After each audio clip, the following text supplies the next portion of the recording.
பாளையங்கோட்டை மகாராஜ நகர் railway மேம்பாலத்திற்கு அருகில் நேற்று நள்ளிரவில் கட்டிட தொழிலாளி ஓட ஓட விரட்டி வெட்டி படுகொலை செய்யப்பட்டிருக்கிறார்.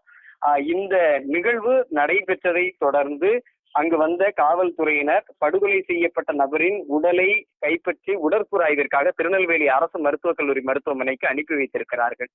தொடர்ந்து இந்த கொலை சம்பவத்தில் ஈடுபட்டவர்கள் யார், கொலையானவர் யார் என்று விசாரணை காவல்துறை மேற்கொண்டதனுடைய அடிப்படையில தூத்துக்குடி மாவட்டம் செய்திங்கல்லூர் அருகே இருக்கக்கூடிய தென்சோலை தெருவை சேர்ந்த 29 வயதான கொத்தனார் வேலை வீடு கட்டக்கூடிய அந்த கொத்தனார் வேலை செய்யக்கூடிய மந்திரம் என்ற 29 வயது மதிக்கத்தக்க நபர் வெட்டி படுகொலை செய்யப்பட்டதாகவும், அந்த பாளையங்கோட்டை மகாராஜ நகர் பகுதியில் இருக்கக்கூடிய மதுபான கடைக்கு அருகில் இந்த கொலை நடைபெற்றிருப்பதாகவும் தெரிய வந்திருக்கிறது.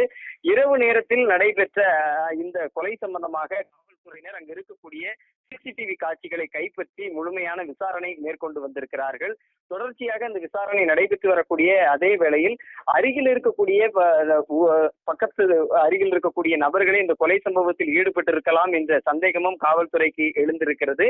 அவர் தனியாக நின்று கொண்டிருக்க போது, கொலை செய்யப்பட்ட மந்திரம் என்பவர் தனியாக நின்று கொண்டிருந்த போது அங்கு வந்த அறிவாளோடு வந்த நபர்கள் அவரை ஓட ஓட விரட்டி இந்த கொலை சம்பவத்தில் ஈடுபட்டதாக காவல்துறை தரப்பில் முதற்கட்ட விசாரணையில் தெரிய வந்திருக்கிறது. எனினும் நள்ளிரவில் நடைபெற்ற இந்த கொலை தொடர்பாக மாநகர காவல்துறையினர் விரிவான விசாரணை மேற்கொண்டு வருகிறார்கள்.